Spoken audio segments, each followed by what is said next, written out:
O som da água a correr no chuveiro não conseguia abafar a insistência da campainha do telemóvel que tocava na mesa de cabeceira. O meu nome é Sofia, e quem estava a tomar banho era o Diogo, o meu marido. Estávamos casados há 3 anos. 3 anos que, para quem via de fora, eram dignos de admiração. Um casamento perfeito entre a filha de um empresário de sucesso e um jovem e talentoso diretor de uma empresa de tecnologia. Nunca tive o hábito de mexer no telemóvel do meu marido. Respeito a sua privacidade, assim como ele sempre respeitou a minha. Mas hoje, quando a campainha tocou pela 3ª vez consecutiva, uma estranha premonição apoderou-se de mim. Impeliu-me a estender a mão. O ecrã iluminou-se. Um número desconhecido. Respirei fundo, tentando acalmar-me, pensando que talvez fosse um parceiro de negócios importante, e deslizei o dedo para atender. Estou? A minha voz soou um pouco hesitante. Do outro lado, uma voz feminina, muito profissional, suave, mas formal. Bom dia, falo da recepção do Corinthians Lisbon. Peço desculpa pelo incômodo, mas ligo para informar que ontem o senhor Diogo e a sua esposa, que estiveram aqui hospedados, parecem ter se esquecido de um par de brincos de diamante debaixo da almofada. O nosso pessoal de limpeza encontrou-os esta manhã. Convidamo-lo a passar por cá para os levantar. As palavras da recepcionista cravaram-se na minha mente, afiadas como estilhaços de vidro.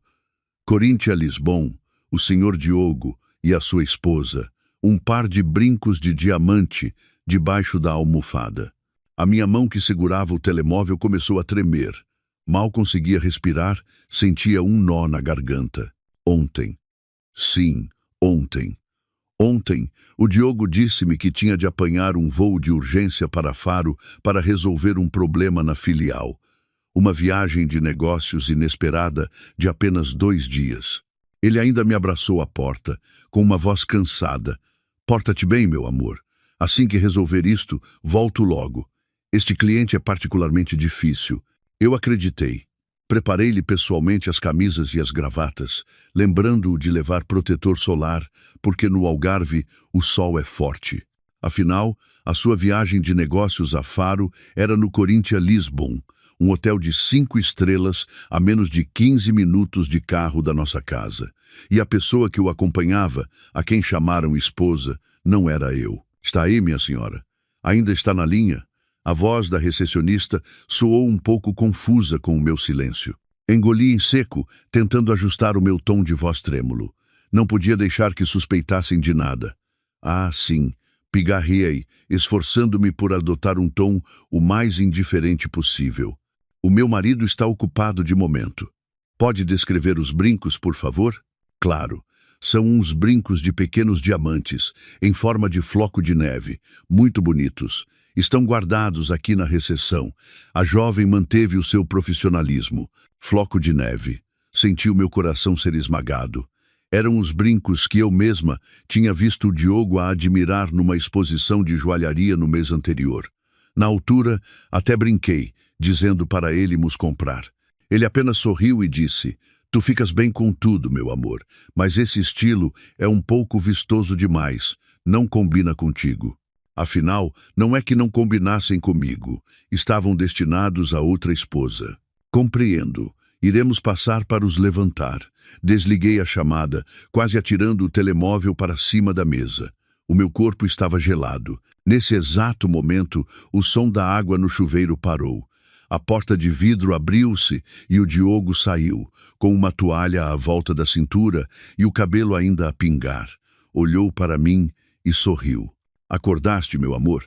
Quem era ligar tão cedo? Olhei para ele, para o homem que amei durante 3 anos, para aquele sorriso ainda caloroso, e senti uma onda de náuseas. Como podia eu dizer-lhe que o meu mundo, em apenas 3 minutos, tinha desmoronado por completo? O sorriso do Diogo continuava nos seus lábios, à espera da minha resposta. Desviei o olhar, escondendo os meus olhos que começavam a trair as minhas emoções, e fingi massajar as têmporas. Não sei bem, disse com a voz rouca. Devia ser um número de telemarketing qualquer. Vi que era desconhecido e desliguei. Felizmente, o Diogo não suspeitou de nada. Ele é um homem muito confiante. Confiante na sua carreira, na sua aparência e, acima de tudo, no amor que eu lhe dedicava. Ele apenas murmurou um "ah, ok", e dirigiu-se ao roupeiro para escolher a roupa. Ele ainda pensava que eu era a Sofia de ontem, a esposa dócil que confiava nele incondicionalmente. Mal sabia ele que, com uma única chamada, a fortaleza da minha confiança se tinha desfeito em 1000 pedaços. Estás cansada? Descansa mais um pouco. Hoje tenho de ir cedo para a empresa. O novo projeto está a entrar na fase final, disse ele, enquanto o som do cinto a apertar ecoava secamente no quarto. Puxei o edredão até tapar metade do rosto. A minha voz, abafada pelo tecido, soava exausta. Sim, eu sei. Tem cuidado no trabalho. O Diogo acabou de se vestir, inclinou-se e deu-me um beijo suave na testa. O seu beijo continuava quente, mas eu só sentia um frio de arrepiar. Ele saiu e a porta do quarto fechou-se suavemente, deixando-me num silêncio assustador. Fiquei imóvel na cama, de olhos abertos a fitar o teto. Não chorei uma única lágrima. A dor da traição era tão imensa que congelou todas as minhas emoções.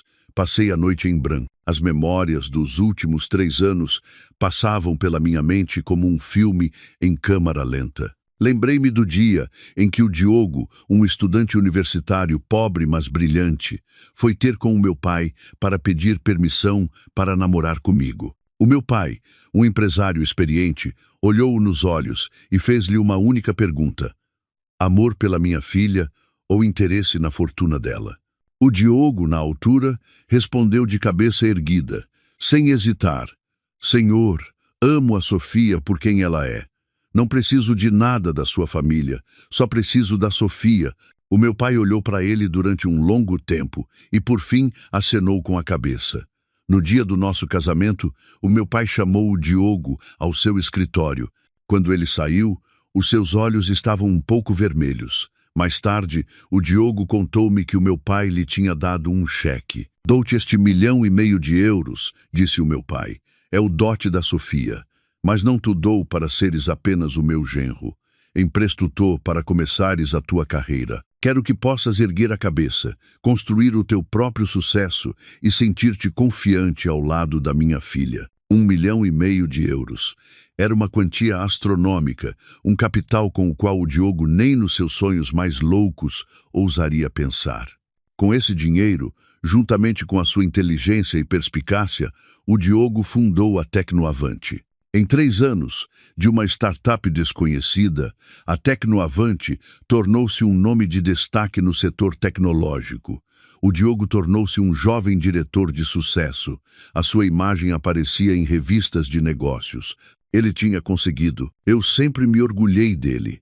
Aceitei ficar em segundo plano, ser uma esposa dedicada, cuidando da casa para que ele pudesse focar-se na carreira. Nunca lhe pedi dinheiro, pois eu também tinha o meu próprio pequeno ateliê de design. Mas nunca imaginei que o sucesso, a confiança que o meu pai lhe quis dar, se tornaria agora a arma que ele usaria para me ferir. Ele usou o dinheiro da minha família, trocado pelo meu amor e confiança, para sustentar outra mulher, para lhe comprar brincos de diamante caros e para a chamar de esposa num hotel de 5 estrelas. Quanto mais pensava, mais o frio se espalhava a partir do meu coração.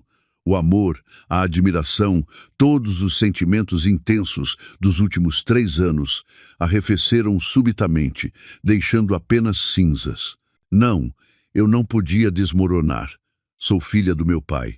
Não posso permitir que o sacrifício dele e a minha ingenuidade sejam pagos de forma tão barata.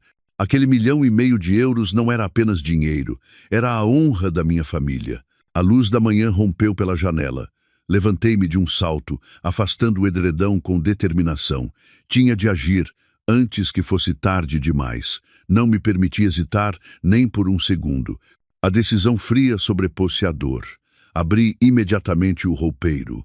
As minhas roupas e as do Diogo ainda estavam penduradas lado a lado. Os meus vestidos de seda entre as suas camisas. Puxei uma pequena mala de viagem do canto do quarto.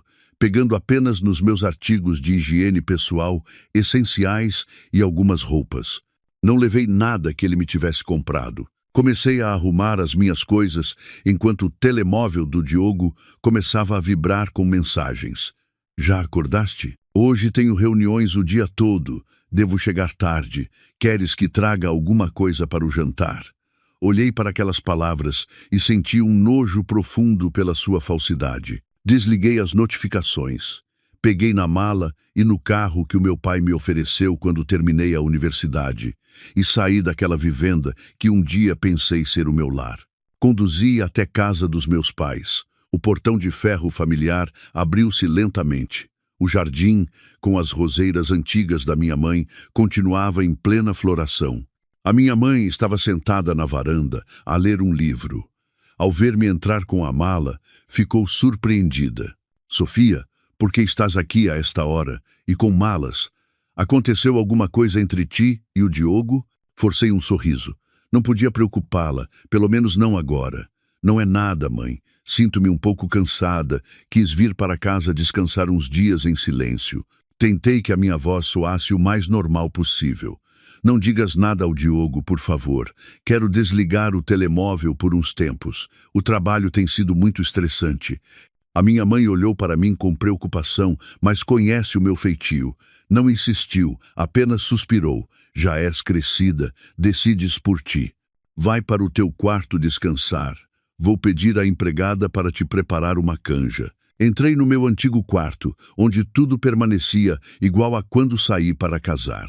O cheiro familiar, a madeira de carvalho, deu-me uma sensação de segurança, mas também de distância. Eu já não era a princesa sonhadora. Fechei a porta à chave. O cansaço fingido desapareceu, dando lugar a uma lucidez assustadora. Peguei no telemóvel. A minha mão já não tremia, estava firme. Marquei o número do Dr. Almeida, o advogado de confiança e conselheiro jurídico do meu pai há muitos anos. Estou a falar, Sofia. A voz do Dr. Almeida do outro lado da linha era tão calorosa como sempre. Por que me ligas a esta hora? Aconteceu alguma coisa? Respirei fundo, tentando manter a voz firme. Dr. Almeida, sou eu. Está tudo bem consigo? Comigo está, mas a tua voz não me parece bem. O Dr. Almeida pareceu notar a anormalidade. O que se passa? Conta-me. Fechei os olhos. Dr. Almeida disse, articulando cada palavra, ative o plano Fênix. Imediatamente. Houve um silêncio de alguns segundos do outro lado da linha. Pude ouvir a sua respiração surpreendida. Sofia, tens a certeza? A sua voz tornou-se séria. Esse plano, uma vez ativado, não tem retorno. O teu pai deu-me instruções muito claras. Tenho a certeza absoluta, doutor. Interrompi-o, com a voz firme. É uma emergência. Não tenho outra saída. O Plano Fênix era o nome que o meu pai tinha dado ao contrato que assinaram. Ele é uma velha raposa no mundo dos negócios. Nunca confia plenamente em ninguém, nem mesmo no genro. Aquele 1,5 milhão de euros não era um dote oferecido de mão beijada. Era um contrato de investimento condicional, com cláusulas vinculativas, que apenas eu, o meu pai e o Dr. Almeida conhecíamos. O Dr. Almeida suspirou pesadamente. Compreendido. O teu pai deixou todos os documentos originais comigo. Começarei os procedimentos esta manhã. Mas, Sofia, tu estás bem? Estou bem, respondi. Embora o meu coração estivesse em pedaços. Só preciso de fazer o que tem de ser feito. Muito obrigada, doutor. Desliguei a chamada. Olhei pela janela. O sol já ia alto, mas o meu coração continuava mergulhado na escuridão. O primeiro passo estava dado. Diogo, pensavas que eu era um cordeirinho manso, mas esqueceste-te de que também corre em mim o sangue do meu pai. Estava em casa dos meus pais há 3 dias. 3 dias fechada no meu antigo quarto, com o telemóvel desligado, cortando completamente o contato com o Diogo. Sabia que ele estava a enlouquecer. As chamadas não atendidas, as mensagens que iam da raiva à súplica e à ameaça chegavam constantemente, mas não abri nenhuma. Precisava de silêncio absoluto para organizar os meus pensamentos. A minha mãe, embora preocupada, respeitava a minha decisão. Apenas pedia à empregada para me levar comida ao quarto e, de vez em quando, parava à porta a olhar para mim com um olhar cheio de compaixão. Filha, batia ela à porta. Aconteça o que acontecer, tens de comer. Se tu fores abaixo, o que será de mim? Eu sabia que não podia ir abaixo. Abri a porta e abracei-a. Não te preocupes, mãe. Estou bem, só a pensar nuns assuntos. Na manhã do quarto dia, enquanto eu desenhava sem rumo, a empregada bateu à porta. Menina Sofia, chegou uma encomenda para si. Não tem remetente, apenas dizem que é importante e tem de ser entregue em mãos. Uma encomenda anônima. A premonição voltou. Desci para assinar a recepção de uma pequena caixa, cuidadosamente embrulhada em papel pardo, sem uma única palavra escrita. Levei-a para o quarto, com uma suspeita crescente. As minhas mãos tremiam um pouco enquanto usava um X-ato para abrir a caixa. Dentro não havia nada assustador, mas o conteúdo chocou-me mais do que uma bomba. Era um pequeno livro de capa azul clara, um boletim de saúde da grávida. A minha garganta secou. Tremendo, abri a primeira página. Nome da paciente, Cláudia Santos. E no canto inferior, o resultado de uma ecografia. Tempo de gestação, 8 semanas. 8 semanas. Levei alguns segundos a fazer as contas. 8 semanas significava que isto já tinha começado há 2 meses. Não era apenas a viagem de negócios inesperada de ontem. O meu coração foi apertado por uma mão invisível. Ele andava a enganar-me há tanto tempo, mas o pior ainda estava para vir. Dentro do boletim havia um post-it cor-de-rosa com uma caligrafia cuidada e feminina. Apenas uma frase. Acho que devia sair do caminho o mais depressa possível. Sem assinatura, não era necessária. Senti como se me tivessem atirado um balde de água gelada à cara. Acordei para a realidade. Os brincos no Corinthians Lisbon não foram um esquecimento acidental. Este boletim de gravidez não foi enviado por engano. Era uma provocação, uma declaração de guerra. Ela, essa mulher chamada Cláudia, estava a dizer-me abertamente que tinha algo que eu não tinha, um filho do Diogo, e queria que eu, a esposa legítima, tivesse o bom senso de me retirar. Afinal, isto não era uma paixoneta passageira do meu marido. Era uma conspiração bem calculada, uma peça de teatro que ambos estavam a encenar para me tirar do meu lugar. A dor inicial rapidamente deu lugar a uma fúria fria. Já não me sentia magoada. Sentia apenas nojo, nojo da falsidade do Diogo e do descaramento daquela mulher.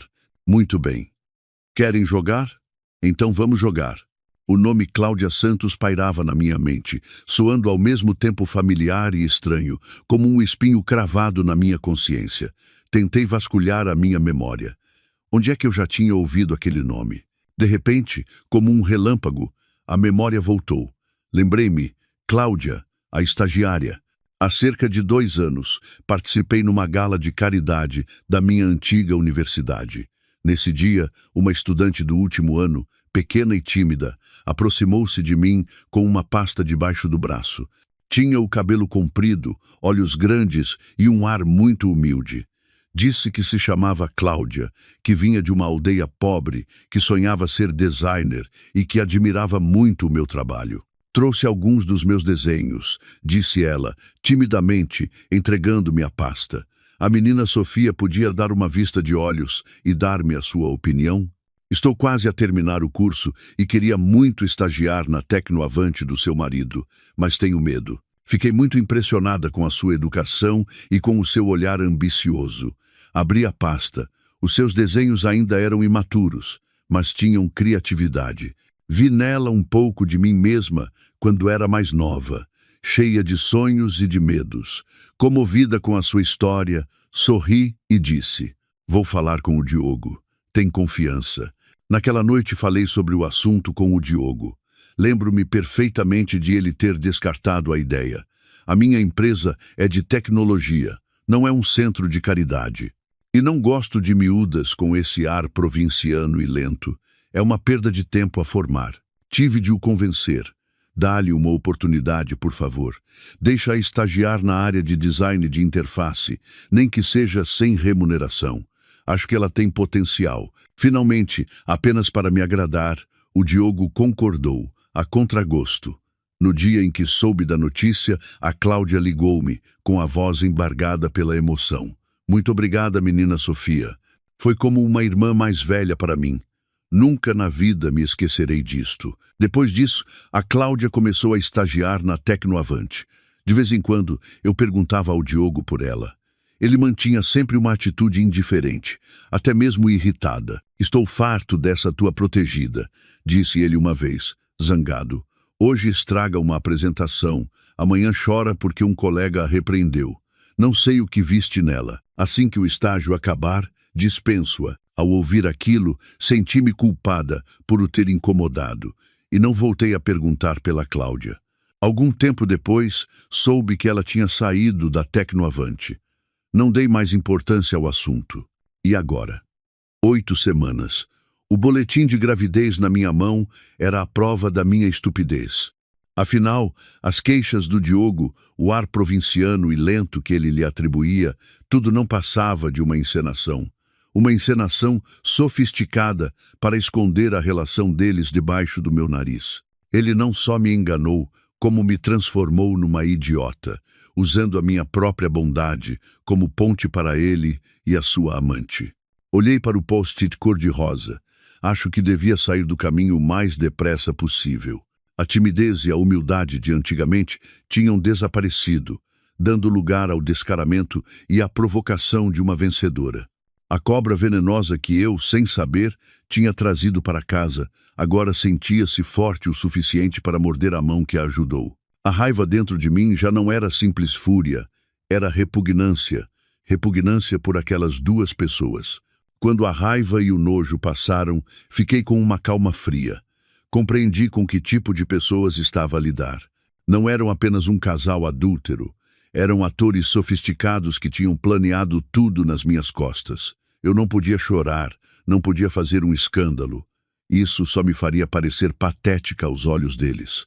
Precisava de provas, não deste boletim de gravidez anônimo, mas de provas irrefutáveis. Não liguei ao Dr. Almeida. A sua área eram os grandes negócios. Para isto, precisava de alguém mais especializado. Lembrei-me do meu primo, o Gonçalo, que dirige uma grande empresa de segurança e investigação privada. Sempre achei o trabalho dele um pouco duvidoso, mas agora precisava precisamente dessa falta de escrúpulos. Marquei o número do Gonçalo. A voz dele era tão animada como sempre. Olá, priminha. A ligares-me de repente. Precisas de algum favor? Gonçalo, fui direta ao assunto, com a voz desprovida de emoção. Preciso que me ajudes. Quero que ponhas alguém a seguir o meu marido, o Diogo, e uma rapariga chamada Cláudia. Pode ou não estar a trabalhar na Tecnoavante. Houve um silêncio do outro lado. O Gonçalo conhecia bem o Diogo. Até tinha sido um dos convidados do nosso casamento. Sofia, estás a falar a sério? A voz dele tornou-se grave. O que se passa? Não estou a brincar. Preciso de tudo, disse eu, como se estivesse a ler um relatório. Fotografias, vídeos, horários, onde vão, o que fazem, com quem se encontram, quanto tempo passam juntos e, especialmente, investiga as finanças. Vê quanto dinheiro o Diogo gastou com ela, que bens estão em nome dela. Preciso de tudo. O Gonçalo não fez mais perguntas. Disse apenas, ok, deixa comigo. Vou enviar-te o meu melhor homem. Fica atenta, ele vai contactar-te. 10 minutos depois, recebi uma chamada de um número desconhecido. Uma voz masculina, grave e concisa, apresentou-se como sendo da parte do Gonçalo. Não perguntou por quê, apenas pediu informações detalhadas sobre o Diogo e a Cláudia. Dei-lhe tudo o que sabia, incluindo a única fotografia que ainda tinha da Cláudia, tirada comigo na gala de caridade. Enquanto o Dr. Almeida ativava discretamente o plano Fênix, congelando tudo o que estava relacionado com 1,5 milhão de euros, a equipa do Gonçalo começou a agir como fantasmas. Esperei. Foram as 48 horas mais longas da minha vida. Não comi, não dormi, apenas fiquei sentada no quarto a olhar pela janela. E então, o e-mail chegou. Um ficheiro encriptado com uma mensagem do Gonçalo. Só tu podes ver. Apaga depois de ler. Respirei fundo e abri o ficheiro. O ecrã do computador iluminou-se. Fotografias nítidas, tiradas de vários ângulos. O Diogo e a Cláudia, não no Corinthians Lisbon. Estavam na garagem de um condomínio de luxo nas Avenidas Novas. O Diogo carregava sacos de compras de marcas de luxo para a Cláudia. Beijavam-se no elevador, um beijo apaixonado, não o beijo superficial na testa que ele me dava. Andavam de mãos dadas no supermercado. Ele até empurrava o carrinho, algo que em 3 anos nunca fez por mim. Depois, o relatório financeiro. O meu coração parou. O apartamento nas Avenidas Novas, em nome de Cláudia Santos, pago a pronto. Valor, 500 mil euros. Um Mercedes branco, também em nome da Cláudia, 80 mil euros. E depois, os extratos bancários, presentes, transferências, viagens. Rolei o ecrã e a lista parecia não ter fim. Parei num valor total, quase 150 mil euros, apenas nos últimos 6 meses. 150 mil euros. Lembrei-me subitamente do mês anterior, quando falei com o Diogo sobre a igreja da nossa aldeia, que precisava de dinheiro para reparar o telhado. Ele suspirou e disse-me: "Oh, amor, a empresa está a passar por dificuldades. O dinheiro está todo empatado. Vê se tens uns 5 ou 10 mil euros das tuas poupanças para ajudar. É uma causa da nossa família." Ele não tinha 5 mil euros para a igreja, mas tinha 150 mil para sustentar a amante. Fechei o portátil. A imagem refletida no ecrã preto era a de uma mulher com os olhos secos e um sorriso gelado. O Diogo, a Cláudia e até a dona Lourdes, a minha sogra, que vivia a dizer que eu não sabia cuidar do filho dela. Pensavam que eu era uma idiota, fácil de enganar. Pensavam que o 1,5 milhão de euros do meu pai era dinheiro grátis para eles esbanjarem. Os números 150 mil, 500 mil, dançavam à minha frente, frios e cruéis. Fechei todas as provas, mas o meu coração não conseguia acalmar. Sentei-me imóvel no quarto, a olhar para o jardim dos meus pais. Tinha pensado que era sortuda, que tinha casado com um homem talentoso, que me amava, que não precisava de me preocupar com dinheiro. Afinal, eu era apenas uma tola a dormir sobre as cinzas de uma mentira. Nesse momento, o meu telemóvel tocou. Era o Dr. Almeida. Respirei fundo, tentando recuperar a compostura antes de atender.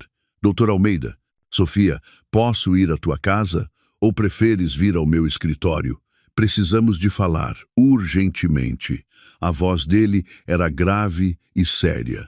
Pode vir à casa dos meus pais, doutor. Estou aqui. Meia hora depois, o Dr. Almeida chegou. Não veio sozinho. Trazia consigo 2 jovens advogados e uma pasta de documentos volumosa. Os meus pais, percebendo a gravidade da situação, retiraram-se discretamente, deixando-nos a sós na sala de estar. O Dr. Almeida pousou a pasta na mesa e empurrou-a na minha direção. O Plano Fênix, disse ele, lentamente, foi oficialmente ativado às 9 da manhã de hoje. Todas as contas relacionadas com aquele 1,5 milhão de euros foram temporariamente congeladas por ordem do tribunal. A meu pedido, assenti, apertando as mãos inconscientemente. Doutor, eu quero saber exatamente. O Dr. Almeida compreendeu. Abriu a pasta e tirou um contrato original, carimbado a vermelho. Este é o contrato que o teu pai e o Diogo assinaram antes do vosso casamento. O nome oficial é Contrato de Investimento Preferencial. Ele explicou.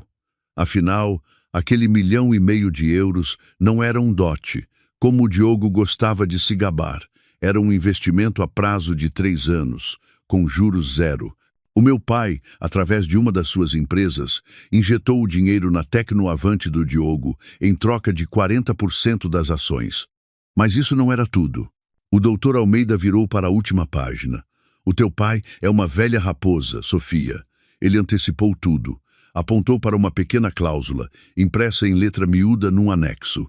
Cláusula 7,4. Cláusula de moralidade conjugal. Esta é a parte mais importante. Prendi a respiração enquanto lia. A cláusula estipulava claramente: O investimento de 5 milhões de euros só seria válido enquanto o Diogo mantivesse uma relação matrimonial legal e fiel comigo, Sofia Melo. No caso de o Diogo violar este compromisso, o contrato tornar-se-ia imediatamente nulo. Nulo? O que isso significa? Perguntei, com a voz a tremer. Nulo, disse o Dr. Almeida, com uma voz firme, significa que o Diogo teria de devolver imediatamente a totalidade do capital de 5 milhões, acrescido de uma penalização de juros de 20% ao ano a contar da data da assinatura. E os 40% das ações da Tecnoavante, que ele usou como garantia, seriam automaticamente transferidos para a tua posse. O meu coração batia com força. 20% ao ano, durante 3 anos, era uma fortuna. Ontem, Sofia, fez exatamente 3 anos que o contrato foi assinado, disse o Dr. Almeida. O prazo terminou. Mesmo que o Diogo não tivesse violado o contrato, teria de devolver o dinheiro ou renegociar. Mas agora ele violou a cláusula 7,4. Temos todas as provas. Não precisas de te preocupar. Olhei para o contrato. Antigamente, tinha criticado o meu pai por ser tão calculista com o genro. Agora, compreendia. Ele não estava a ser calculista, estava a proteger-me. Deu ao Diogo um caminho para ser um homem honesto, para provar o seu valor. Mas o Diogo, por sua própria escolha, escolheu o caminho da traição. Depois de o Dr. Almeida sair, fiquei sozinha na sala de estar. O peso daquele contrato ainda me oprimia. Não sentia alegria, sentia um cansaço infinito. Eu tinha amado aquele homem. Tinha me orgulhado dele. E agora tinha de usar cláusulas legais frias para lutar contra ele. Voltei para o meu quarto e liguei o telemóvel, que estivera em modo de avião durante quase uma semana. Centenas de mensagens e chamadas não atendidas inundaram o ecrã, quase bloqueando o aparelho. A maioria era do Diogo. Li as primeiras mensagens. No primeiro dia em que saí, ele ainda estava indiferente. Onde estás? Por que desligaste o telemóvel? Estás zangada com alguma estupidez outra vez? Estou ocupado em reuniões. Falamos à noite. No segundo dia, ao não conseguir contactar-me, começou a parecer preocupado. Sofia, onde estás? Foste para a casa da tua mãe, não foi? Por que não atendes? Liguei à tua mãe e ela disse que estavas cansada e não querias falar. Cansada de quê? No terceiro dia, a preocupação transformou-se em raiva. Sofia Melo, ainda me consideras teu marido? Que raio de cena é esta que estás a fazer? Atende o telemóvel. E depois, com o meu silêncio contínuo, a sua raiva deu lugar ao pânico. Talvez ele tenha percebido que a sua esposa dócil, desta vez, não estava a agir como de costume. A mensagem de ontem tinha um tom completamente diferente. Sofia, não consigo falar contigo.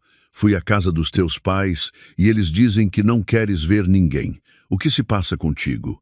E a última mensagem, enviada minutos antes de eu ligar o telemóvel, era de pura súplica. Meu amor, volta, por favor. Peço desculpa. Eu sei que ultimamente ando ocupado e não te tenho dado atenção.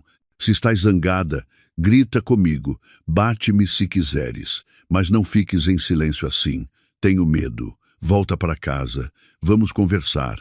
A mãe também está preocupada contigo. Peço-te, por favor. Peço desculpa. Ele pedia desculpa, mas por quê? Por estar ocupado ou por se ter deitado com outra mulher? Por me ter negligenciado ou por ter usado o meu dinheiro para lhe comprar uma casa? Ele ainda pensava que eu estava apenas a fazer uma birra. Ele ainda pensava que eu não sabia de nada. Ele ainda estava a tentar representar o papel do marido apaixonado que, sem querer, magoou a esposa. Senti um desprezo profundo. Ele nem sequer era honesto ao suplicar. E ainda mencionou a mãe. Estava a tentar usar a minha sogra para me pressionar, como sempre que discutíamos. Ele sabia que eu a respeitava, que não queria aborrecê-la. Mas, Diogo, enganaste-te. Desta vez, nem a tua mãe te pode salvar. Desliguei o ecrã do telemóvel, sem responder a uma única mensagem. O meu silêncio era a resposta mais assustadora. Como eu previa, quando o Diogo não conseguiu fazer-me voltar com palavras doces, recorreu à sua última arma. Na manhã seguinte, mal eu acordei. A minha mãe bateu à porta do quarto, com uma expressão constrangida. Sofia, a tua sogra está cá, está na sala e quer falar contigo. O meu coração apertou. Dona Lourdes, a minha sogra. Uma mulher astuta, de origens humildes, mas que sempre se orgulhou de ter criado o Diogo sozinha, e mais ainda, de o filho ter casado comigo, uma menina de boas famílias. Eu sempre a respeitei porque ela, até então, também me tratava bem. Mas isso era quando tudo estava calmo. Respirei fundo. Está bem. Já desço. Vesti uma roupa de casa apresentável, não me maquilhei. Apenas prendi o cabelo. Queria que ela me visse cansada, mas não derrotada. Desci à sala. Dona Lourdes estava sentada no sofá de madeira maciça do meu pai, vestida com um conjunto de seda e um colar de pérolas, mas o seu rosto não escondia a impaciência e uma certa irritação. Ao ver-me, não me perguntou como estava. Foi direta ao assunto, com um tom de reprovação. Sofia, que se passa contigo? Se um casal tem problemas, resolve-os em casa. Não se foge para a casa da mãe durante dias, com o telemóvel desligado. Sabes o quão preocupado o Diogo está. Sentei-me na cadeira em frente, servindo calmamente um copo de água. Estou cansada. Vim descansar uns dias. Respondi, com a voz monocórdica. A minha atitude pareceu irritá-la. Bateu com a mão na mesa. Cansada, mas tu não fazes nada de cansativo. As mulheres, quando casam, têm de aprender a cuidar da casa, a compreender o marido. O Diogo é diretor, tem 1001 coisas para resolver lá fora. Chega à casa e a mulher não está. Achas que isto é aceitável? Ela começou o seu discurso habitual, que o Diogo era um tesouro, que era brilhante, que muitas raparigas andavam atrás dele, mas ele escolheu-me a mim, que eu tinha sorte e não sabia aproveitá-la. Vou ser sincera contigo, disse ela, inclinando-se para a frente e baixando a voz. Os homens, especialmente um homem talentoso como o meu filho, quando andam no mundo dos negócios, às vezes cometem um deslize. É normal. O importante é que ele sabe sempre voltar para casa. Ele continua a ser el teu marido. Tu és a esposa principal, a legítima.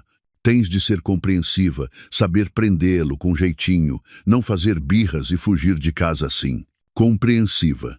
A palavra soava tão irônica vinda da boca dela. Olhei-a nos olhos.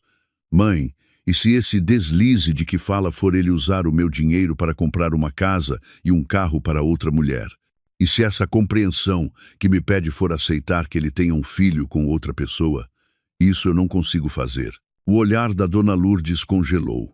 Ela claramente não esperava que eu fosse tão direta. Ficou um pouco atrapalhada, mas rapidamente recuperou a sua postura superior. Que disparate estás para aí a dizer? O Diogo não tem dinheiro para comprar casas e carros a ninguém. E desde quando é que o dinheiro dele é teu? Sim, assenti. É meu dinheiro. Ela ficou sem palavras, mas ainda tentou argumentar. Mesmo que ele tenha cometido um erro, também tens de olhar para ti. Se calhar, não soubeste agradar ao teu marido, não lhe soubeste dar um filho, não lhe soube dar um filho. Ri-me friamente. Estávamos casados há 3 anos. Tínhamos combinado esperar mais 2 anos para ter filhos, para ele se concentrar na carreira. Agora, essa razão tornava-se a desculpa para ela me culpar. Olha, não vou discutir mais contigo, disse ela, levantando-se e dando-me um ultimato. És a mulher do Diogo, tens de voltar para a casa do teu marido. Dou-te o dia de hoje para pensares. Amanhã venho buscar-te. Se não voltares, não te queixes das consequências. Dito isto, saiu apressadamente, sem se despedir dos meus pais. Assim que ela saiu, a minha mãe entrou na sala. Tinha ouvido tudo. Abraçou-me, com a voz a tremer. Meu Deus, filha, como é que eles te tratam assim? Que gente ingrata. Acalmei-a. Tem calma, mãe. Eu estou bem. Já estava à espera disto. Eu sabia que a Dona Lourdes não ia ficar quieta. Ela ia voltar para casa, repreender o Diogo, e depois os dois iriam tentar forçar-me a aceitar a sua compreensão. Mas eles estavam enganados. Eu já não era a mesma. Olhei para minha mãe. Mãe, acho que devias ver isto. Fui ao quarto buscar a encomenda anônima que a Cláudia me tinha enviado e entreguei-lhe. A minha mãe abriu-a, tremendo. Viu o post-it cor-de-rosa. Acho que devia sair do caminho o mais depressa possível. O rosto dela ficou pálido. Depois, abriu o boletim de gravidez. Cláudia Santos, 8 semanas. Mas... o que é isto? Gaguejou ela, quase desmaiando. Segurei-a. É por isto que eu não posso ser compreensiva, mãe, disse eu, com a voz firme. Nem tive tempo de decidir o que fazer com o boletim, pois no dia seguinte a dona Lourdes voltou. Desta vez, veio mais cedo e não veio sozinha. O Diogo estava com ela. O Diogo parecia acabado. Tinha olheiras profundas, a barba por fazer. Mal me viu, correu na minha direção, tentando pegar na minha mão, mas eu recuei. Sofia, chamou ele, com a voz rouca. Volta para mim. Peço desculpa, eu errei. A culpa é toda minha. A dona Lourdes, ao lado, também mudou de atitude. Já não era agressiva como no dia anterior. Agora chorava. Sofia, minha filha, peço-te, perdoa o Diogo desta vez. Ele foi um tolo, foi enganado por aquela raposa. Ele já percebeu o erro. Volta para casa. Eu prometo que resolvo o assunto com aquela rapariga. Não a deixo ter o bebê. Olhei para ela com um sorriso gelado. Resolve como, mãe? Se ela até já me enviou o boletim de gravidez para casa. O quê? O Diogo ficou atônito. Olhou para mim. Boletim de gravidez? Quem enviou? A dona Lourdes também se assustou. Que estás para aí a dizer? Que boletim de gravidez? Não disse nada. Fui ao quarto, peguei no boletim e no post-it e pousei-os na mesa. Foi ela que me enviou. E ainda me disse para sair do caminho o mais depressa possível. Ao ver o boletim, o rosto do Diogo ficou branco como cera. Recuou, tropeçou na mesa e quase caiu. Ele sabia. Mas a reação da dona Lourdes foi algo que eu nunca esquecerei. Ela correu, arrancou-me o boletim da mão. Nem olhou para o post-it. Fixou-se no resultado da ecografia. 8 semanas, 8 semanas. Eu pensei que ela ia ficar furiosa, que a ia insultar. Mas não. Ela levantou a cabeça e os seus olhos brilharam de uma forma estranha. Olhou para mim, depois para o Diogo e de novo para o boletim. Diz, se é menino ou menina, perguntou ela, com a voz a tremer de alegria. Fiquei estupefacta. Não podia acreditar no que ouvia. No momento em que o filho dela corria o risco de perder tudo, em que a nora estava a sofrer, a única coisa que lhe interessava era o sexo do bebê. Mãe, gaguejou o Diogo, também chocado com a reação da mãe. A dona Lourdes parecia já não ouvir nada, nem ninguém. Ignorou o Diogo, ignorou-me a mim, agarrou o boletim como se fosse um tesouro. Meu Deus, a família vai ter um herdeiro. Virou-se para mim e a sua atitude mudou 180 graus. Acabaram-se as lágrimas e as súplicas. Olhou para mim com uma mistura de pena e desprezo. Se tu não podes dar filhos, alguém tem de os dar. A nossa família não pode ficar sem descendência, gritou ela, revelando finalmente a sua verdadeira face. Ela já não precisava de mim, já não precisava do meu 1,5 milhão de euros. Só precisava do seu neto. Ótimo, ótimo, exclamou ela, batendo nas coxas. Se for rapaz, é o meu neto herdeiro. Diogo, não precisas de lhe pedir mais desculpa. Se ela não pode ter filhos, a culpa é dela. Olhou para mim com um sorriso cruel. Fica aí a pensar. Eu tenho de ir ver como está o meu neto. Aquela rapariga, a Cláudia, não é? Precisa de ser bem alimentada, imediatamente. Dito isto, virou costas e saiu, deixando-me a mim e ao Diogo na sala, num silêncio mais assustador do que uma tempestade. A verdade, dita pela boca da dona Lourdes, doeu mais do que a traição do Diogo. Ela não era apenas cúmplice, era a instigadora. Precisava de uma máquina de fazer bebés. E como eu não cumpria essa função, estava pronta a descartar-me para receber outra, desde que lhe desse o tão desejado neto. Depois daquele dia, deixei de me esconder. Tinha razões mais do que suficientes. Liguei o telemóvel e enviei uma mensagem ao Diogo. Não li as súplicas dele. Apenas escrevi: Hoje, às 19 horas. Restaurante Belcanto. Espero por ti. O Belcanto, um restaurante elegante e premiado numa rua histórica, foi o local onde o Diogo me pediu em casamento. Escolhi aquele lugar não por nostalgia, mas para o fazer lembrar. Onde o amor começou, seria também onde terminaria. Passei a tarde a preparar-me. Não escolhi um vestido deslumbrante para o fazer sentir arrependimento. Optei por um simples vestido de seda preto, de corte impecável. A única joia eram os brincos de pérola que o meu pai me ofereceu.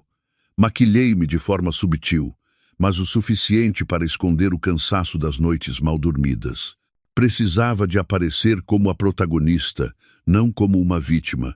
Cheguei mais cedo e escolhi uma mesa num canto tranquilo. Lembrei-me de que, 3 anos antes, naquela mesma mesa, o Diogo se ajoelhou e me pegou na mão. Sofia, casas comigo? Não tenho nada a não ser o meu amor e uma carreira a começar, mas prometo que passarei a vida inteira a fazer com que nunca te arrependas. Eu chorei de felicidade. Pensei que era a mulher mais sortuda do mundo. Afinal, a promessa de um homem é como o vinho. No início é doce, mas com o tempo pode azedar. Às 7 em ponto, o Diogo apareceu. Estava mais magro, o fato caro parecia largo demais. Ao ver-me, apressou-se, o rosto uma mistura de alegria e ansiedade, como um náufrago que encontra uma boia. Sofia, finalmente aceitaste encontrar-te comigo. Sentou-se, com a voz um pouco trêmula. Não disse nada, apenas o observei, com um olhar tão calmo que até a mim me surpreendeu. O meu silêncio deixou-o desconfortável. Chamou apressadamente o empregado e pediu o vinho de que eu mais gostava. Bebes um pouco? Como tens estado? Fiquei tão preocupado. Desligaste o telemóvel, não voltaste para casa. O empregado trouxe o vinho e o Diogo serviu-me, atrapalhado. Sofia, eu sei que errei. Começou ele o discurso que provavelmente tinha preparado. Ultimamente, a empresa tem me dado muito trabalho. Projetos novos, parceiros novos. Deixei-me levar. O estresse fez-me negligenciar-te. Peço desculpa. Bebi um gole de vinho, ácido. Chamaste-me aqui. Finalmente falei, com uma voz que me soava estranha, apenas para pedires desculpa por me teres negligenciado. Não, não é só isso, apressou-se ele a dizer. Sei que a minha mãe foi à tua casa e ela disse coisas sem pensar. Ela é idosa, só quer um neto. Não fique zangada com ela. Eu a repreendi. Soltei uma gargalhada fria que ecoou no ambiente elegante do restaurante. Diogo, tu achas mesmo que eu fugi de casa e desliguei o telemóvel durante uma semana porque estava zangada por me teres negligenciado ou porque a tua mãe quer um neto? O Diogo ficou imóvel, a olhar para mim, sem compreender. Então por quê? Ele ainda estava a tentar fingir. Olhei para ele, para o homem com quem partilhei a cama, e senti pena. Ele era um ótimo ator, mas infelizmente eu já não era a sua audiência. Diogo, disse eu, com a voz leve, não estás cansado de representar? Não quero perder mais tempo. Inclinei-me, tirei um envelope grosso da minha mala e empurrei-o pela mesa na sua direção. Um presente para ti. Vê o quão brilhante é a tua peça de teatro e a do neto herdeiro da tua mãe. O rosto do Diogo mudou de cor. Olhou para mim, depois para o envelope, com o pânico a crescer nos seus olhos. O que é isto, Sofia? Não brinques assim. Se há algum problema, conversamos. Não estou a brincar. Levantei-me, pegando na minha mala. Acho que devias ver isto sozinho. Considera o último presente que te dou. Não quero mais participar na tua farsa. Virei-me e comecei a andar. Não queria ver a sua expressão ao ver as fotografias. Não queria ouvir mais nenhuma desculpa esfarrapada. Já chegava. Sofia, espera! Ouviu gritar, seguido do som estridente da cadeira a ser arrastada. Mas não parei. Saí rapidamente do restaurante, passando por casais felizes, para fora daquele mundo de mentiras. Fui direta para a garagem. O ar frio e úmido da garagem despertou-me. Carreguei no comando para abrir o carro, Mas quando ia abrir a porta, uma mão agarrou-me o pulso com força, puxando-me. Perdi o equilíbrio e virei-me. Era o Diogo. Tinha corrido atrás de mim. O seu rosto já não mostrava preocupação ou remorso, mas sim pânico absoluto. Para quieta. O que é isto? Onde arranjaste estas coisas? Na sua mão estavam as fotografias que o Gonçalo me tinha enviado, espalhadas. A fotografia dele e da Cláudia a beijarem-se no elevador. A fotografia dele a carregar as compras de luxo, a fotografia em frente ao Mercedes branco. E, misturada com elas, uma cópia do boletim de gravidez de 8 semanas. Tu investigaste-me, gritou ele, a voz a ecoar na garagem vazia. A mão dele apertava-me o pulso com tanta força que eu geme de dor. Foste tu, não foste? Mandaste seguir-me. Olhei-o nos olhos, aqueles olhos que antes eram calorosos e agora só refletiam raiva e medo. Larga-me, disse eu, com a voz gelada. Não largo, apertou com mais força. Diz-me, estas fotografias são falsas, são montagens. Estás zangada com a minha mãe e inventaste isto para me prejudicar, não é? Sofia, acreditas mais em estranhos do que no teu marido? Ele ainda tentava negar, ainda tentava culpar-me, rir-me com desdém. Então diz-me tu, o apartamento de 500 mil euros nas Avenidas Novas em nome dela é falso ou verdadeiro? O carro de 80 mil euros é falso ou verdadeiro? Os 150 mil euros que lhe transferiste nos últimos 6 meses são falsos ou verdadeiros? A cada pergunta, o rosto do Diogo ficava mais branco. Ele ficou atordoado, largando-me o pulso. Não esperava que eu soubesse tanto. Tu, gaguejou ele. Percebendo que não podia mais negar, mudou subitamente de tática. Atirou-se a mim, abraçando-me com desespero. Sofia, desculpa, perdoa-me. Foi só uma vez. Um deslize. Juro, fiquei imóvel, deixando-o abraçar-me. Que abraço nojento. Eu também sou um homem, começou ele a chorar. Também tenho as minhas fraquezas. Foi ela que me seduziu, que me armou uma cilada. Eu só te amo a ti. És a minha mulher, Sofia. Perdoa-me desta vez. Amar-me. Empurrei-o com força. Amas-me, e por isso deitas-te com ela? Amas-me, e por isso deixas que ela engravide de 8 semanas? Amas-me, e por isso deixas que ela me envie o boletim de gravidez a dizer para eu sair do caminho? O Diogo, encurralado, percebeu que eu sabia de tudo. Não havia mais como negar. E quando um homem é levado ao limite, quando a sua última máscara de decência cai, o que resta é a sua face mais feia. Ele parou de tentar abraçar-me. Endireitou-se, limpou as lágrimas e olhou para mim com um olhar completamente estranho. Está bem, disse ele, com a voz rouca. Já não éramos tu e eu. Já que queres ser direta, também vou ser direto contigo. O meu coração falhou uma batida. Não por medo, mas porque percebi que o homem que eu amei tinha morrido de vez. Diz-me, gritou ele, e o grito ecoou nas paredes de betão da garagem. Estamos casados há 3 anos, e essa tua barriga já deu algum sinal de vida? Fiquei chocada. Não podia acreditar no que ouvia. Nós tínhamos combinado. Foi ele que me disse. Sofia, vamos esperar para ter filhos. A minha carreira está a começar. Dá-me 2 ou 3 anos. Quando estivermos estáveis, dou-te a ti e ao nosso filho a melhor vida possível. Eu concordei, feliz, porque o amava, porque confiava nele. Tomei a pílula discretamente durante 3 anos para que ele pudesse construir a sua carreira em paz. E agora ele usava essa mesma razão para me apunhalar no coração. Eu também sou um homem, disse ele, aproximando-se e apontando-me o dedo. Preciso de ter um filho. A minha mãe precisa de um neto. Se tu não podes dar, tens de aceitar que outra dê.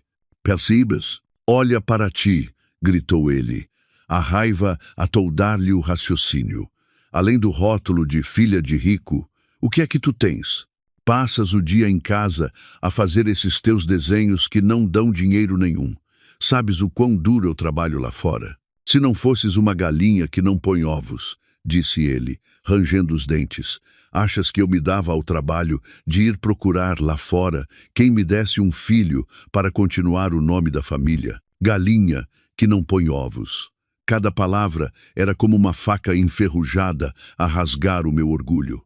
Esta dor era pior do que a da traição. Era uma humilhação. Fiquei apenas a olhar para ele. Não chorei, não gritei. Senti apenas pena. Pena do homem à minha frente, que a insegurança e a ambição tinham cego, a ponto de o transformar num monstro. Vendo o meu silêncio, ele pensou que me tinha subjugado. Soltou um riso de desprezo. O quê? Ficaste sem argumentos? Aproximou-se mais, com um ar superior. Agora digo-te eu, pensas que és grande coisa? Pensas que 1,5 milhão de euros do teu pai é muito? Esse dinheiro, disse ele, batendo no peito, uma vez na minha mão, é meu. Percebes? Como o uso, a quem o dou, é problema meu. Não tens o direito de te meteres.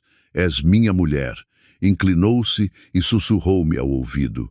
E tens de aceitar.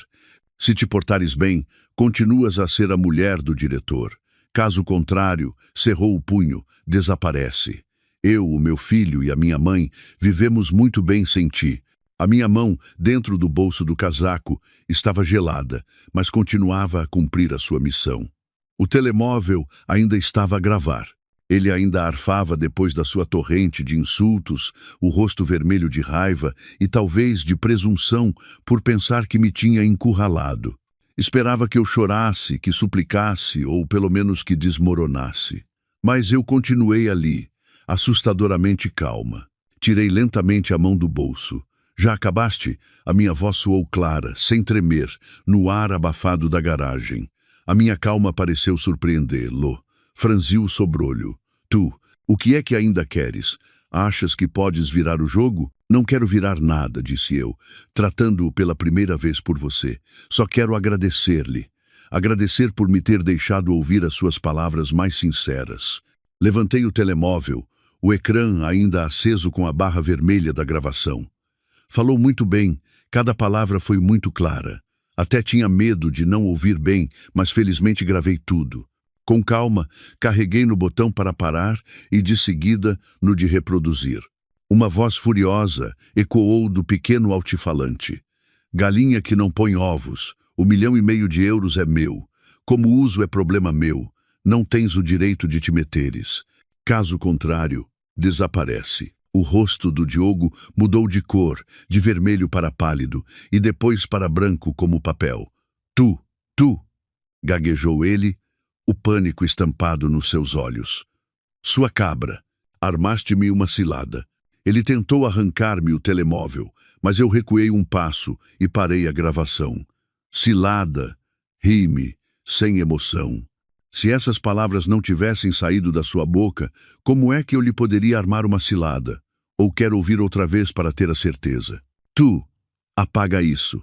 Apaga já, gritou ele, mas o grito já continha medo. É inútil, Diogo, disse eu, guardando o telemóvel no bolso. O ficheiro já foi carregado para o meu servidor privado. Mesmo que parta este telemóvel, não vai mudar nada. Ele ficou paralisado. Você acabou de dizer, olhei-o nos olhos, que 1,5 milhão de euros era seu, certo? E que o usava como queria. Eu não conseguia formar uma frase. Já se esqueceu? A minha voz era fria. Ou desde o início nem se deu ao trabalho de ler o contrato que o meu pai lhe deu a assinar. Aproximei-me dele. Desta vez foi ele quem recuou. Aquele 1,5 milhão não era um dote. Não era dinheiro que o meu pai lhe deu para sustentar amantes e netos. Era um contrato de investimento preferencial, disse eu, vincando cada palavra, a prazo de 3 anos, com juros zero. E a cláusula mais importante, que talvez tenha esquecido, era a 7,4. O compromisso de moralidade conjugal. Olhei profundamente nos seus olhos, que começavam a dilatar-se de terror. Essa cláusula dizia claramente que você só beneficiaria disto enquanto me fosse fiel. Se violasse o contrato, este tornar-se-ia imediatamente nulo. Levantei novamente o telemóvel. E você, Diogo, acabou de admitir verbalmente que violou o compromisso. Acabou de admitir que usou esse capital para fins ilícitos, para sustentar outra pessoa, e acabou de gritar que se apropriou dele. O Diogo cambaleou, apoiando-se no carro ao lado para não cair. Ele finalmente percebeu. Isto já não era um caso de adultério familiar. Era quebra de contrato. Era fraude. Obrigada pela confirmação, disse eu, como palavra final. Agora, pode ir para casa abraçar o neto herdeiro da sua mãe e esperar pela notificação do tribunal. O meu advogado entrará em contato consigo. Não olhei mais para ele. Entrei no carro e liguei o motor. Pelo retrovisor, vi o Diogo imóvel como uma estátua atingida por um raio. Acelerei, saindo da garagem, deixando para trás 3 anos de casamento e um traidor em ruínas. A luz do fim de tarde ofuscou-me, mas não pestanejei. A imagem do colapso do Diogo no retrovisor ainda me assombrava, mas a euforia da vitória que pensei que sentiria não apareceu. Em vez disso, senti um vazio, um cansaço avassalador. Não fui para a casa da minha mãe, nem para a nossa vivenda. Conduzi até ao escritório do Dr. Almeida. Não podia esperar mais. Não ia dar tempo ao Diogo para recuperar, para tentar virar a situação ou para desviar o que quer que fosse. Assim que entrei, o Dr. Almeida levantou-se. Preocupado. Sofia, por que vieste aqui? Dr. Almeida, interrompi-o. Tenho isto. Mostrei-lhe o telemóvel e pus a gravação a tocar. Observei-o enquanto ouvia. O seu rosto calmo endureceu e transformou-se em fúria quando ouviu o Diogo a chamar-me galinha que não põe ovos e a gritar que o dinheiro era dele. Quando a gravação terminou, o Dr. Almeida não disse nada, apenas desligou, devolveu-me o telemóvel e disse, com a voz grave, compreendo. Não te vou perguntar como te sentes. Vou perguntar-te o que queres fazer a seguir. Quero. Olhei-o nos olhos. Acabar com isto. Imediatamente. Quero reaver tudo o que é meu, até o último cêntimo. O Dr. Almeida assentiu. Está bem. Esta gravação, juntamente com as provas do detetive e o contrato original, é mais do que suficiente. O Plano Fênix será ativado na sua totalidade. Virou-se para a sua assistente. Contacte o tribunal imediatamente. Apresente um requerimento de providência cautelar urgente para o arresto dos 40% das ações do Diogo na Tecnoavante, com base na cláusula 7,4. Motivo: violação grave do contrato, com indícios de apropriação indevida e dissipação de patrimônio. A assistente saiu imediatamente. Eles não vão ter tempo de reagir. Não te preocupes, disse ele, olhando para mim com alguma pena. O Diogo provavelmente ainda pensa que isto é uma discussão de casal. Mal sabe ele que o teu pai preparou uma armadilha legal, na qual ele acabou de entrar por vontade própria. Na manhã seguinte não saí de casa. Fiquei no quarto a olhar para o jardim.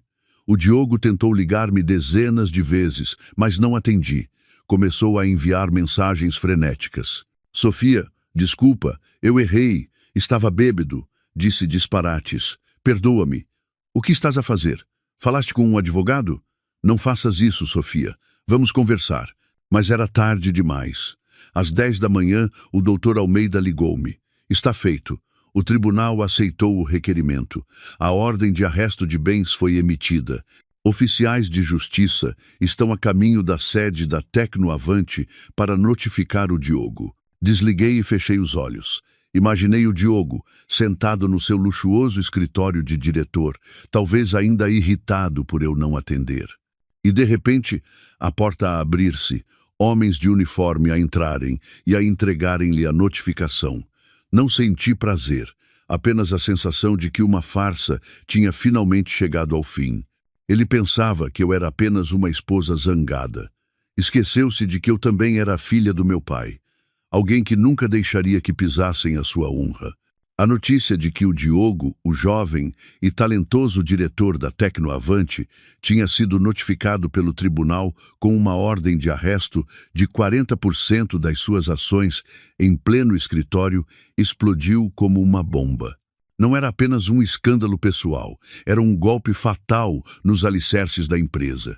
Eu não estava lá, mas pude sentir o caos através do relato do Dr. Almeida, que há muito tinha infiltrado pessoas suas na Tecnoavante, não para vigiar o Diogo, mas para proteger o investimento do meu pai. O Diogo quase enlouqueceu ao receber a notificação. Gritou que era um engano, mas ao ver o selo do tribunal e o motivo, violação grave do contrato de investimento, cláusula 7,4, ele desabou na cadeira, pálido. A notícia espalhou-se. 40% das ações arrestadas significava instabilidade.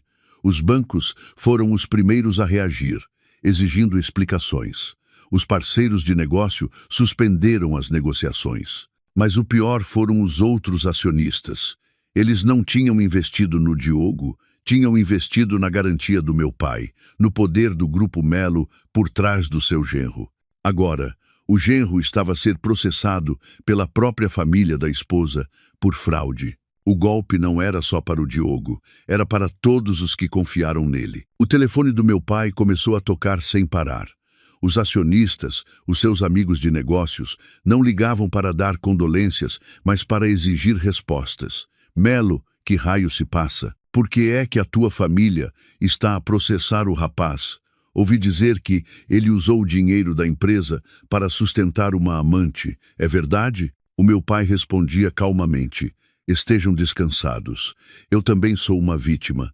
A minha filha é quem mais sofre. Mas garanto-vos que os vossos investimentos não serão afetados, porque eu vou assumir o controlo. Os acionistas, velhas raposas dos negócios, não queriam saber dos meus sentimentos. Queriam saber do seu dinheiro. Perceberam que o Diogo, o gênio que admiravam, era um impostor. Se enganava a própria mulher, também os podia enganar a eles. Uma reunião de emergência do Conselho de Administração foi convocada. Precisamos de uma explicação do Diogo ou retiramos o nosso capital. O Diogo, que estava no auge da fama, viu-se cercado por aqueles que o aplaudiam. Estava a pagar o preço da sua arrogância. No meio do caos na Tecnoavante, recebi uma chamada inesperada. Não era do Diogo nem da dona Lourdes. Era da recessão do Grupo Melo, a empresa do meu pai. Menina Sofia, a voz da secretária soava hesitante. Está aqui uma senhora chamada Cláudia, que quer falar consigo. Diz que tem uma reunião marcada, mas parece que está grávida. O meu coração gelou. Cláudia. Ela atreveu-se a vir até aqui. O seu descaramento era inacreditável. Enviar-me o boletim de gravidez não foi suficiente. Agora vinha com a sua barriga a empresa do meu pai, para fazer um escândalo. Onde é que ela está? Perguntei, com a voz assustadoramente calma. Está na sala de espera.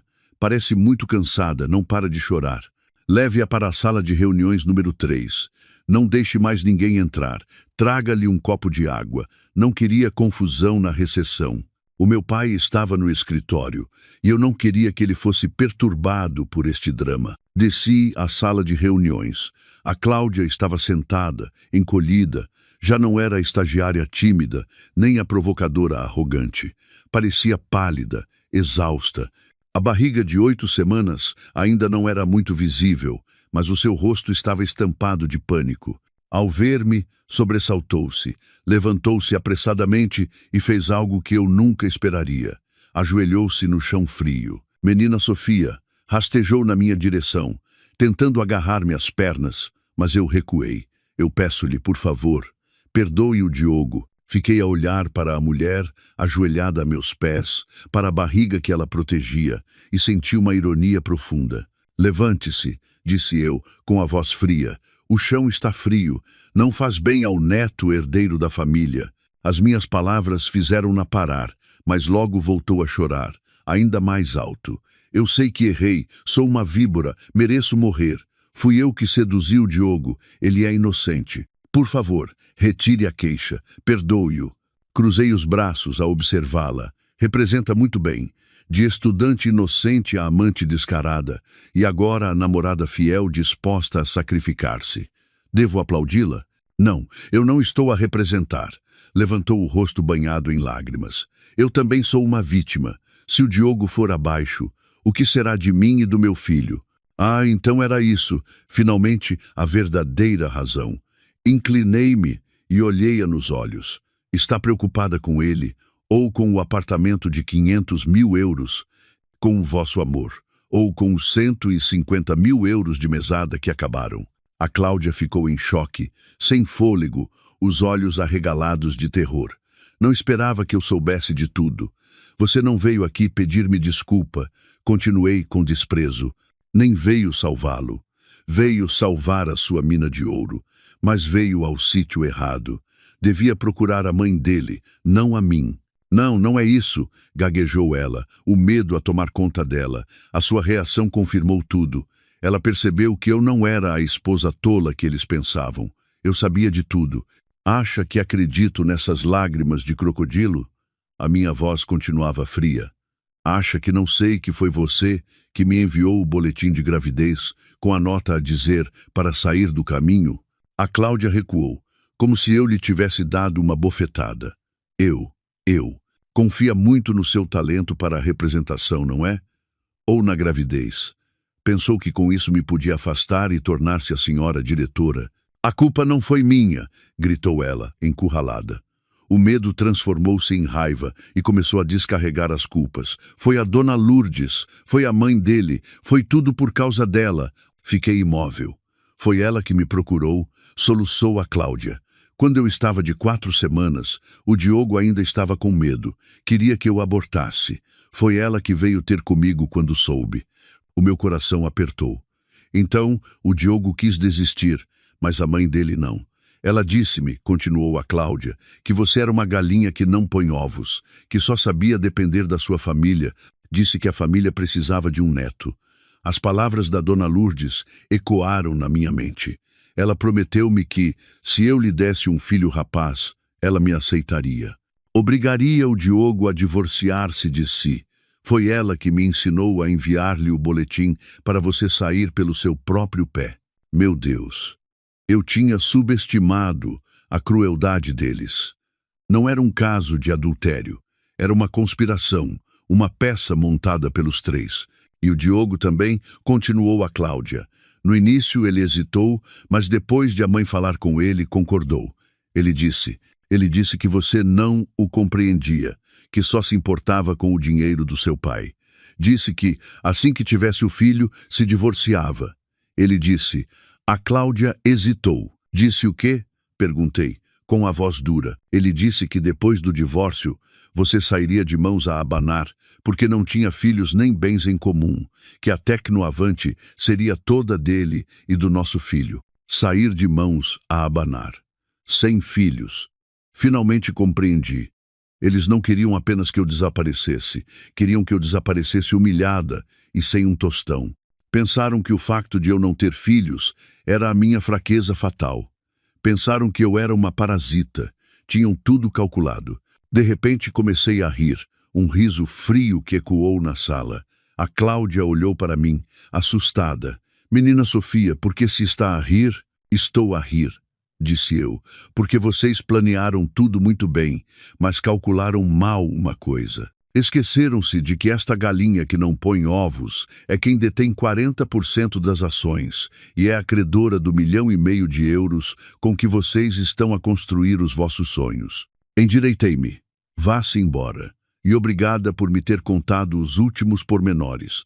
Agora sei por que tenho de levar isto até ao fim. A reunião de emergência do Conselho de Administração da Tecnoavante foi marcada para as 9 da manhã do dia seguinte. Eu não fui convidada. Claro, o Diogo não ia convidar a sua galinha que não põe ovos para um evento tão formal. Mas eu não precisava de convite. Vesti o mesmo fato do jantar, um blazer branco por cima, e fui com o Dr. Almeida. Quando entramos na sala de reuniões, todos os olhares se viraram para mim. O ambiente estava tenso. Os acionistas, empresários que eu conhecia das festas do meu pai, estavam todos lá, com expressões sérias. O Diogo, na cadeira da presidência, parecia exausto. Ao ver-me, levantou-se de um salto, os olhos vermelhos. Sofia, que fazes aqui? Isto é uma reunião da empresa. Vai-te embora. Ainda tentava dar-me ordens, por hábito. Ignorei-o. Sentei-me numa cadeira vazia no fundo da mesa. O Dr. Almeida pousou a sua pasta de couro na mesa, com um som seco. Meus senhores, disse ele, com a voz firme, sou o Dr. Almeida, representante legal do Grupo Melo, e esta é a D. Sofia, em representação dos 40% de capital da Tecnoavante que se encontram arrestados. Estamos aqui como o maior credor e acionista fundador. Os acionistas começaram a murmurar. Um dos mais velhos, amigo do meu pai, bateu na mesa. Diogo, explique-se. Por que é que as contas da empresa estão bloqueadas? O que é essa cláusula 7,4?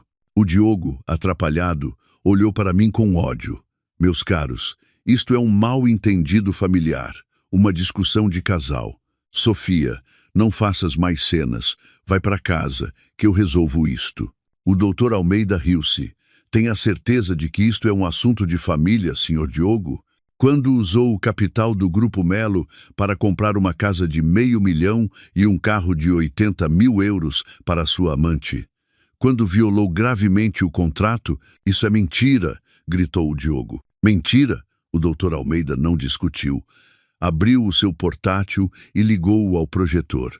Acho que, antes de começarmos, devíamos ouvir um áudio para percebermos melhor o estilo de gestão do nosso diretor. Ele carregou no play. A sala ficou em silêncio. A voz do Diogo ecoou, clara e distinta. Galinha que não põe ovos. Preciso de ir procurar lá fora quem me deu um filho. Alguns acionistas abanaram a cabeça, indignados. E depois, o refrão principal, €1,5 milhão de euros do teu pai, uma vez na minha mão. É meu, percebes? Como o uso, a quem o dou, é problema meu. Desaparece. Assim que a gravação terminou, a sala explodiu. Meu Deus, que ordinário! Ele disse que o dinheiro era dele. Isso é apropriação indevida, é fraude. O Diogo desabou na cadeira, sem uma gota de sangue no rosto. O Dr. Almeida fez sinal de silêncio. No projetor apareceu o contrato. Ele circulou a vermelho a cláusula 7,4 e a penalização de 20% ao ano em caso de violação. Meus senhores, continuou ele, com esta prova, o senhor Diogo admitiu a sua violação contratual e apropriação de capital. O Grupo Melo, como credor, exige a devolução imediata do capital de 5 milhões de euros, mais 900 mil euros em juros de penalização. Um total de 4 milhões de euros. 2,4 milhões, murmurou o Diogo, como se estivesse noutro mundo. Além disso, continuou o Dr. Almeida, exigimos um voto de confiança imediato. Não podemos permitir que um homem com esta falta de moral continue a dirigir a Tecnoavante. Um acionista levantou-se de imediato. Concordo. Não podemos entregar a empresa a um indivíduo destes. Outro seguiu-o. Destituam-no já. A Tecnoavante não é um bordel. A votação demorou 5 minutos. 100% dos presentes votaram pela destituição do Diogo. Ele ficou sentado como um corpo sem alma, a ver a sua carreira desmoronar-se numa manhã. Levantei-me, sem lhe dirigir um olhar. Ao passar por ele, disse, suficientemente baixo para ele ouvir: ainda me deves 4 milhões de euros, e o dinheiro que deste a outra. Vu riva tudo. A Tecnoavante faliu mais depressa do que eu imaginava. Depois da destituição do Diogo, os outros acionistas, com medo da dívida e da associação ao escândalo, venderam as suas ações a preço de saldo para fugir do navio a afundar. Os bancos fecharam as linhas de crédito. Em 2 semanas, a estrela em ascensão da tecnologia declarou falência. Mas a dívida pessoal do Diogo de 4 milhões de euros para comigo, ou melhor, para com o Grupo Melo, permanecia. O Dr. Almeida agiu rapidamente, pedindo ao tribunal a execução da dívida e a penhora de todos os seus bens pessoais. A primeira a ser leiloada foi a nossa vivenda. Depois, o seu carro de luxo, as suas contas bancárias e de investimento. Mas mesmo com tudo isso, não chegava para pagar a dívida. O Dr. Almeida já previa isto. Apresentou uma nova queixa, desta vez contra a Cláudia, pedindo a restituição de bens adquiridos de forma ilícita, argumentando que o apartamento, o carro e o dinheiro eram fruto de uma tentativa de dissipação de patrimônio. Todas as provas que o meu primo recolheu tornaram-se a arma final. O tribunal ordenou o arresto dos bens da Cláudia. Disseram-me que, quando os oficiais de justiça foram selar o apartamento, a Cláudia enlouqueceu, gritando que a casa era dela. Mas os documentos estavam todos ligados às contas do Diogo. Foi expulsa com a sua barriga cada vez maior e sem um tostão no bolso. O Diogo, de jovem diretor de sucesso, tornou-se um homem falido. Perdeu a empresa, a mulher, a amante, a casa, o carro e ficou com uma dívida que provavelmente nunca conseguiria pagar.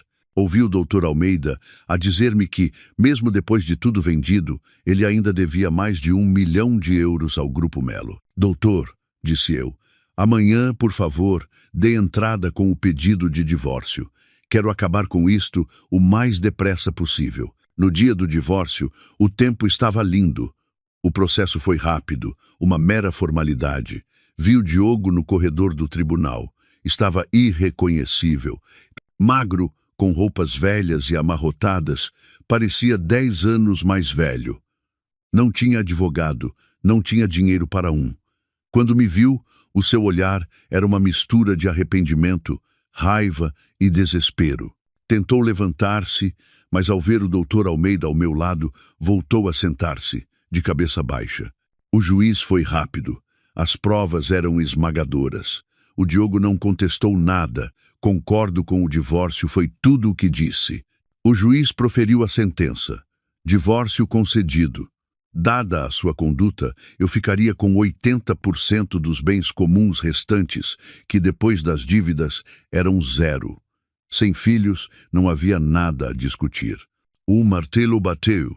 Acabou. Ao sair, ouvi-o chamar o meu nome, numa voz fraca. Sofia. Parei, mas não me virei. Peço. Desculpa. Continuei a andar. A sua desculpa chegava tarde demais. Saí do tribunal para o sol radiante. O meu passado ficara para trás, na escuridão daquela sala. Depois disso, não procurei mais notícias deles. Ouvi dizer que a Cláudia teve o filho, um menino, o tal neto herdeiro. Mas o bebê nasceu num cenário de tragédia. O Diogo, perseguido por dívidas, desapareceu. Fugiu, escondendo-se em pensões baratas. A dona Lourdes, com o sonho do neto realizado, mas transformado em pesadelo, adoeceu. A sua casa também foi penhorada. E a Cláudia, que apostou tudo nesta cartada, perdeu. Sem casa, sem carro, sem dinheiro, teve de voltar para sua aldeia pobre, com um filho nos braços, para ser alvo do escárnio de todos. O preço da traição, comecei a reconstruir a minha vida. Voltei ao meu pequeno ateliê, passei mais tempo com os meus pais. Um dia, o meu pai perguntou-me, "E agora, filha, o que vais fazer?" O dinheiro recuperado do Diogo estava no banco, manchado pela traição. "Não o quero aí parado, a lembrar-me de um passado triste", disse eu. "Quero que este dinheiro seja limpo, quero que ganhe um novo significado." Decidi criar o meu próprio fundo de investimento. Chamei-lhe Fênix Capital. Não para projetos tecnológicos vistosos como a Tecnoavante, mas para startups de tecnologia verde, agricultura sustentável e projetos comunitários. Queria usar o dinheiro nascido da mentira para criar valor real. 2 anos passaram. A Fênix Capital começou a ganhar nome. Tornei-me uma figura respeitada no setor. Hoje, fui convidada para ser a oradora principal numa conferência nacional sobre investimento sustentável. No palco, de fato branco e cabelo curto, senti-me poderosa. Vi os meus pais na primeira fila, os olhos da minha mãe a brilhar de orgulho, o meu pai a acenar com a cabeça, um gesto que valia mais do que 1000 elogios. Falei com paixão sobre a minha filosofia, sobre investir no futuro. A minha voz, que eu pensava servir apenas para sussurros de amor, agora ecoava, firme e clara. O Diogo ensinou-me que o meu silêncio era um erro. Agora, o mundo ouvia-me. No final, rodeada de investidores e parceiros, no meio dos aplausos, vi-o. A minha assistente tentava afastar um homem mal vestido, com um ar desesperado, que tentava chegar até mim com uma pasta na mão. O seu fato cinzento, barato e amarrotado era demasiado largo para o seu corpo magro. O cabelo estava despenteado, o rosto exausto. Era o Diogo. O tempo parou. 2 anos tinham-no desgastado a este ponto. O diretor arrogante e confiante dera lugar a um vendedor desesperado. Os nossos olhares cruzaram-se. O sorriso subserviente que ele tinha no rosto congelou, substituído por choque e confusão. Ele provavelmente veio procurar a investidora Sofia Melo, sem imaginar que era a galinha que não põe ovos que ele abandonara. A minha assistente ia chamar a segurança, mas eu impedia. Não é preciso. Ignorei-o, continuando a minha conversa. Era o castigo mais cruel, mas ele insistiu, conseguindo furar o círculo de pessoas. Dona Sofia, gaguejou ele, sem conseguir olhar-me nos olhos. Ouvi dizer que a Fênix Capital está à procura de novos projetos. Sou o Diogo, da empresa Web Criativa. Olhei para ele, para o homem que um dia dirigiu uma empresa de milhões e agora representava uma empresa desconhecida. O nosso fundo tem um processo de avaliação.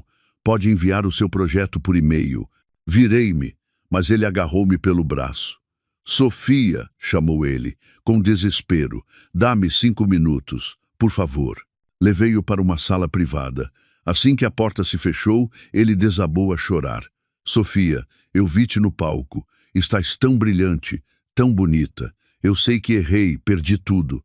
A minha mãe está muito doente. Eu, agora sou um vendedor reles. E diz-me isso para quê? Interrompi-o. Para que eu tenha pena? Não, só quero pedir-te desculpa. Fui um canalha. Sofia, ele hesitou. Lembraste dos brincos do Corinthians Lisbon? Foi aí que tudo começou. Se tu não tivesses atendido aquela chamada, se não soubesses, talvez nós. Ele não terminou a frase, mas eu compreendi. E pela primeira vez em 2 anos, senti uma emoção avassaladora, um desprezo profundo. Ele não se arrependia de me ter traído. Arrependia-se de ter sido apanhado. Pensava que, sem aquela chamada, eu continuaria a ser a sua esposa idiota, e ele continuaria a ter tudo, a minha, a empresa e a outra com o filho. Comecei a rir. Um riso seco, cansado. Ele olhou para mim, confuso. Diogo, disse eu, pela primeira vez em 2 anos, o maior erro da minha vida não foi ter casado contigo, foi ter pensado que eras inteligente. O problema nunca foram os brincos, continuei, apontando para o seu peito. A doença estava aqui, na tua falsidade, na tua ganância, na tua baixeza. Eu não te deixei por causa do adultério. Deixei-te porque tu e a tua mãe me chamaram galinha que não põe ovos, porque usaste o dinheiro do meu pai para sustentar a tua amante e depois gritaste que era teu e que eu devia desaparecer. Lembraste da gravação? Ainda a tenho. O rosto dele ficou branco. Ele recuou, aterrorizado. Vieste aqui porque me viste no palco. Viste a Fênix Capital. Viste o dinheiro. Vieste procurar um investidor, um salva-vidas, não foi, senhor vendedor. Eletremia, exposto. Tu pensaste que 1,5 milhão de euros era um dote que era teu. Enganaste-te, Diogo. Aquele dinheiro, disse eu, articulando cada palavra, nunca foi um dote. Tu não o merecias. Era o custo da minha juventude, o preço da minha confiança e dos meus 3 anos de vida que te dei. Usaste, sujaste, e agora que acabaste, tiveste de pagar. Simples assim. Custo. Da minha juventude, murmurou elle, incrédulo. Exato, nunca foi teu. Era uma dívida, e tudo o que perdeste foi o pagamento pela tua traição. Não fui eu que te roubei. Não disse mais nada. Ele ficou encostado à parede, a pasta a cair-lhe das mãos, os papéis a espalharem-se pelo chão. Finalmente, ele tinha entendido. Virei-me e saí, deixando-o para trás com a verdade e os seus projetos inúteis. Nunca mais o vi. Soube que ele deixou a cidade. A Cláudia também desapareceu com o filho. A dona Lourdes, sem o filho, o neto e o dinheiro, adoeceu gravemente. A lei do retorno. O tempo passou. O meu fundo cresceu. Encontrei alegria no trabalho, em criar valor real. Numa tarde de outono, no jardim dos meus pais, o meu pai perguntou: "Está tudo bem agora, filha?" Sorri. "Sim, pai." Está tudo bem. Já não sentia ódio. Ele foi apenas uma lição. Uma lição cara que a vida me deu. A sua traição acordou-me. Sem aquelas facadas, eu nunca teria tido a coragem de sair da minha gaiola dourada. Teria continuado a ser a Sofia, a esposa submissa, a definhar na sombra de um homem. Perdi 3 anos num casamento errado, mas ganhei-me a mim mesma, e acho que foi um preço justo. Olhei para o céu azul. O futuro era incerto, mas já não importava. Aprendi a fazer o meu próprio chá. Se é doce ou amargo, a decisão é minha. O passado estava encerrado. Um novo capítulo, escrito por mim, estava a começar, e eu estava pronta.